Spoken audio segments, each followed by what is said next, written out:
Well, they failed to sign him last year. Can the Sox get it done this year?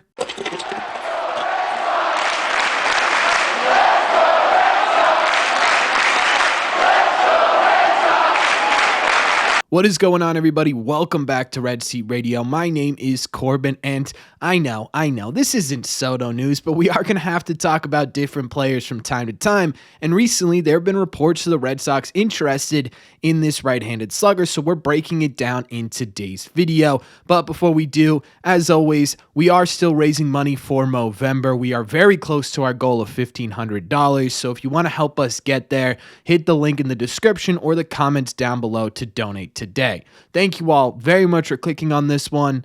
Let's get into it.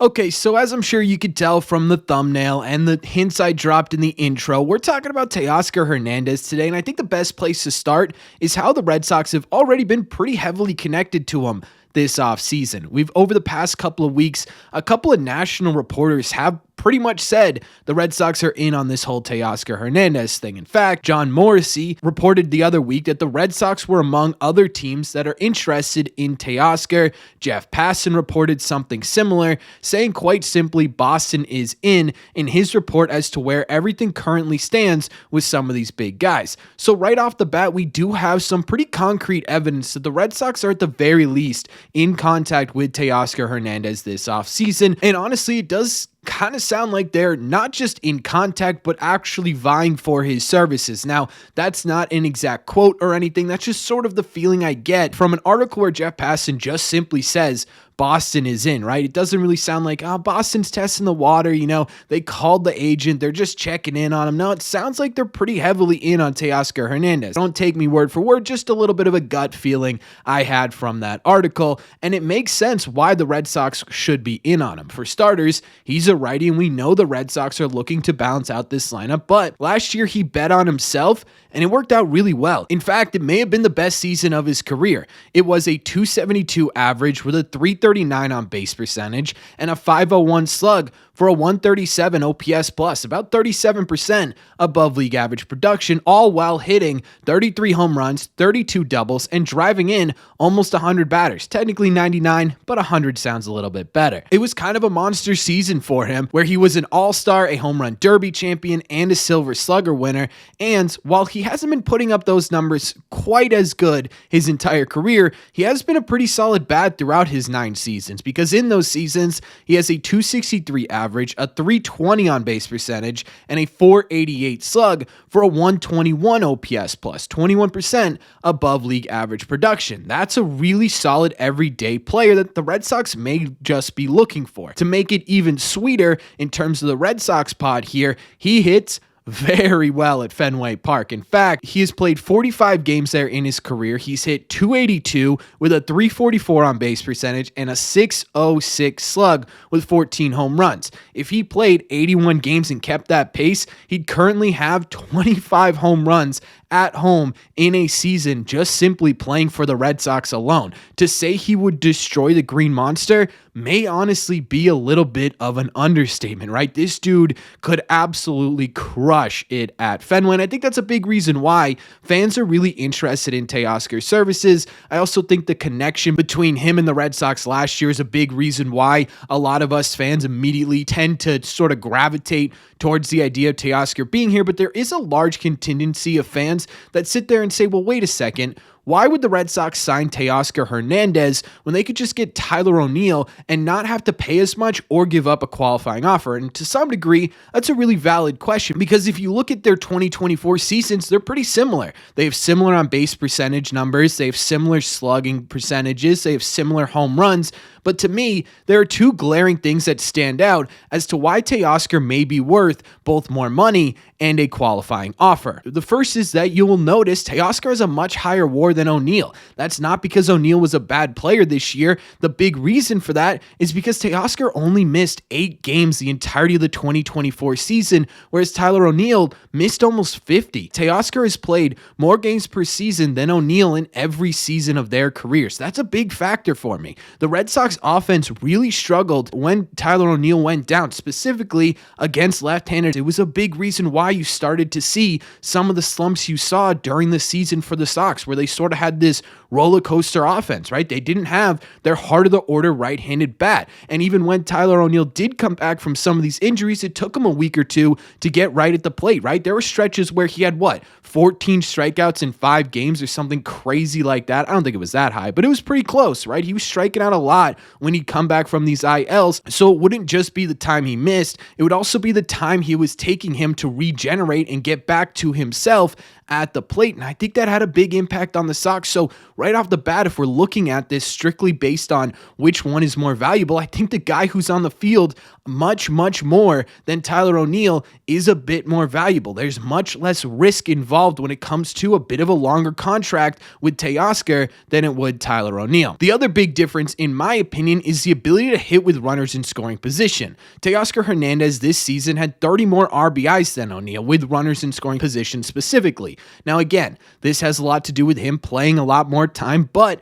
at the same time, too, it wasn't even just 30 more RBIs, it was almost 40 more RBIs. And that's not to say that Tyler O'Neill was a bad player with runners in scoring position. In fact, 231 average with a 327 on base percentage and a 539 slug for a 130 OPS plus, that's extremely commendable. The real reason is that Teoscar was just that much better. I mean, the dude hit 288 with a 396 on base percentage and a 547 slug for a 153 OPS plus, 53% above league average production and 23% better than what O'Neill was giving you. Plus, on top of that, you also have a difference in strikeout rates. Tyler O'Neill struck out basically a third of the time during the 2024 season. Teoscar certainly had his fair share of strikeouts, striking out about 28% of the time this season, but that's still a difference of 5%. And while that may not sound like a lot, 5% over 162 games is a pretty big chunk of strikeouts, right? You are going to get much less strikeouts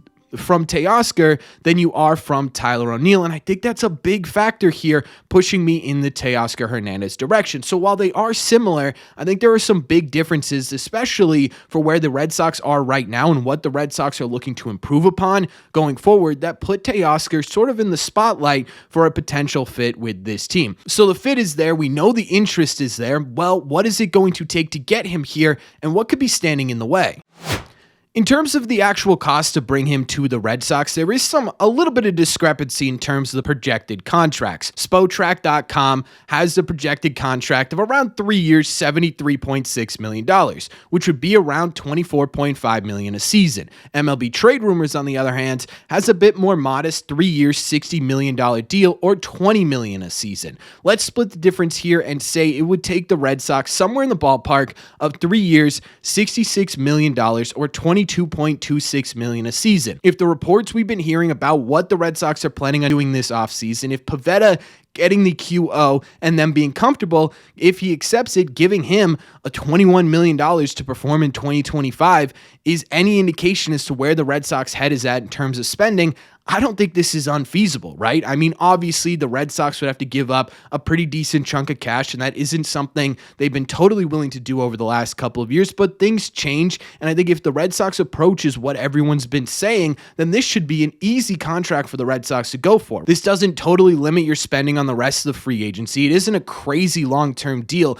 I do think one thing that may deter them a little bit is the length of that contract. If it does end up getting 2-3 years, you would be getting him through his age 32 through 35 season, which honestly isn't all that fantastic. He's still one of the faster players in the game, kind of underrated speed actually. He was in the 87th percentile, but that is going to limit his defensive versatility, which he doesn't have a ton of right now. So I'm not too sure if the money would stand in the way here. I actually think the years would be more of a deterring factor for this Red Sox team, but it's not the only one. More so than the actual length or the value of the contract are a couple of different things the Red Sox are going to have to contend with. The first is opposing teams that are also vying for Teoscar's services. Now, obviously, the Red Sox aren't the only one interested in Teoscar. There are a couple of different teams who would really love to have him here, but the one that stands out to me is the Los Angeles Dodgers. They've been pretty public about their want to bring Teoscar back, and boy, is that going to be a hard sell for this Red Sox team. If the Dodgers are looking to just say, hey,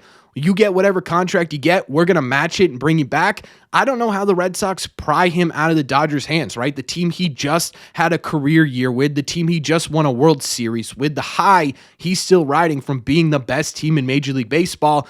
Yeah, that's going to be a tough one for the Red Sox to compete against. Honestly, it may be flat out impossible. Plus, you also got to contend with the Orioles, who've been mentioned a couple of times for Teoscar's services. The Orioles were much more competitive this year than the Red Sox were. I'm not sure if they'd line up money-wise, but that's definitely another team to keep an eye on as well. So right off the bat, years could deter the Red Sox. The Dodgers could deter the Red Sox, but I also think fit with this team could deter the Red Sox as well. And that's the problem we've run into with every right-handed bat we've talked about so far on this channel this offseason. It's going to be really hard for the Red Sox to figure out where to play him. Yes, he can play left field, but he's not exactly very good out there. In fact, he's one of the worst defensive players when it comes to outs above average in the outfield. Now, obviously, you could stash him over in left field. We've seen that be successful in the past, i.e. Manny Ramirez, Johnny Gomes, guys like that, and still having successful Red Sox teams. But the Red Sox have had real big problems defensively over the last couple of years,